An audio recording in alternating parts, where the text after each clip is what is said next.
Hello everybody and welcome back to my channel. This is part 2 of my story time. As you can see, I'm wearing the same outfit because this is the same day. I am filming everything in one shot just so I know where I left off. But anyways, so we were talking about my, I guess like the second half of my life. I did very much start to grow into that sense of humor that I was talking about, and I think that was a very good like leadway, I guess, or like a coping mechanism. I think because I developed this, it made it a lot easier to communicate with people because I had a connection regardless.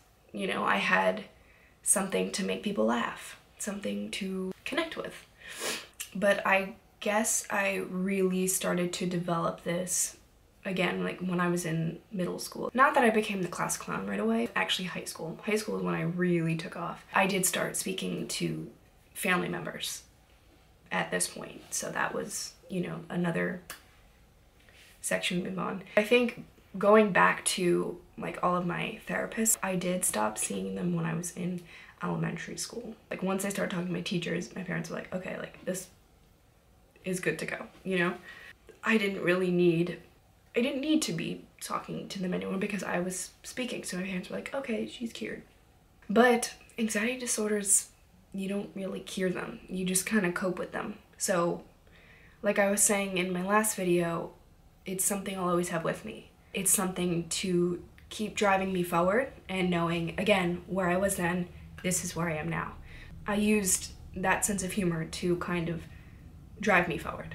I do think my third tip would be not to develop a coping mechanism or have your child develop a coping mechanism, but just something that passionate about, that drives them to keep progressing, is something that I think is going to be very helpful, and yeah, very, very helpful to form connections and communicate with the rest of the world. I think that's super important.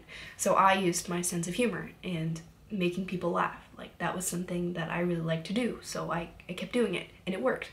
In high school, I was so much so the class clown that almost everybody knew me. It was kind of, I'm gonna get to this, but it was like it was a funny thing. Like everybody knew me. I was never the person who was like a bitch or like me. Everyone just generally, like I like talking to people and people like talking to me. I really went from like 0 to 100. Everybody knew me. I was even nominated for prom queen.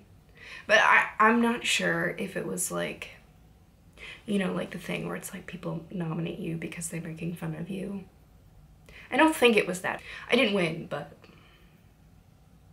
there's that. So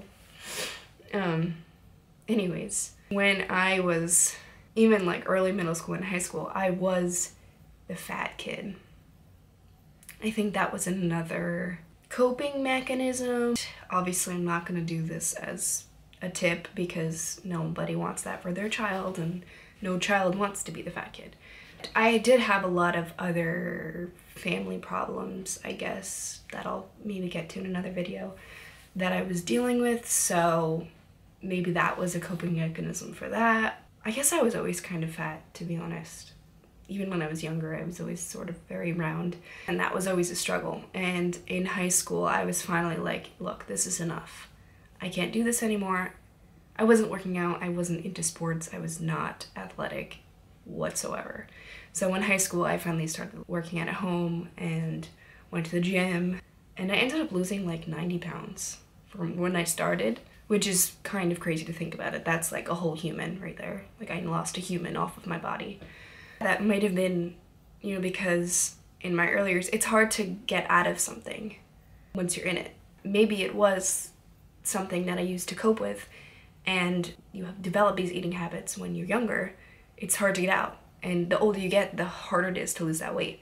So for me, it was like I had to make a change when I was like 16. Like I finally decided like this is enough. I'm gonna go ahead and start this mission. And it was a mission because it was a long journey. It took me like 6 years to do. For some of those years I had like a gap where like I had lost a certain amount of weight and then I didn't progress.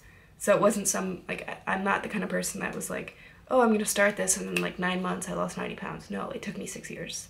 I was working on other issues, which is fine. I'm in a place now where I can say like, I did it in a healthy way and I have developed these habits that I'm now consistent with and working with, and I'm still moving towards larger goals in my fitness journey. You know, it's a constant, not a battle right now because I'm done with that weight, but it's something that I'm using right now to just progress myself and move forward.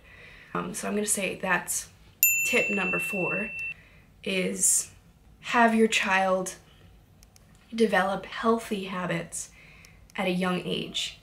Don't pressure them to do so. Don't say you can't eat this, you can't eat that, but guide them in the right direction. Help them understand that like you don't want this when you're older. And don't scare them and be like, oh, like whatever.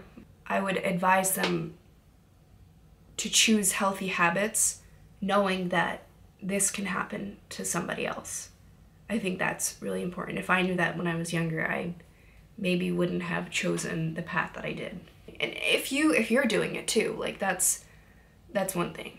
I think you know what? I'm gonna go tip number 5. You can't tell your child like do this if you're doing the direct opposite, because they're gonna see you. You're gonna be telling them, okay, go eat that. Well, you're over there sitting and eating a piece of chocolate cake later that night. Like you don't want to be a hypocrite. You want to be showing them the right way so that they can learn that. With this age of technology, they can just go look up a YouTube video or go on the computer and watch some show where they're eating in a shitty way and they're gonna be like, oh, well, like I want to do that. So I think everything in moderation is going to be a good practice, because you don't want to necessarily cut out everything unhealthy, because then they're going to want to know, and then when they want to know, they're going to overindulge. And I've seen it firsthand. I've seen kids who grew up with parents that were super strict about healthy eating, and now the kids are like having some serious health issues because they're overweight and their parents are very fit. So I think it's very good to teach. Everything in moderation is okay, I guess.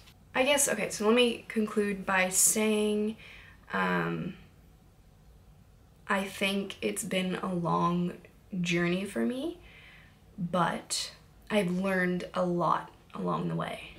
If I knew certain things, obviously from the get-go, that journey would have been maybe cut in half. But that's okay. I've learned from my mistakes, and I want to help you guys out there who are either struggling with the same thing or you know someone who does. I just wanted to share my story and let you guys know how I dealt with it, how I coped. But there will be more videos like this to come, and I have a lot of exciting video ideas to film for you guys. And yeah, so stay tuned. Thanks for watching.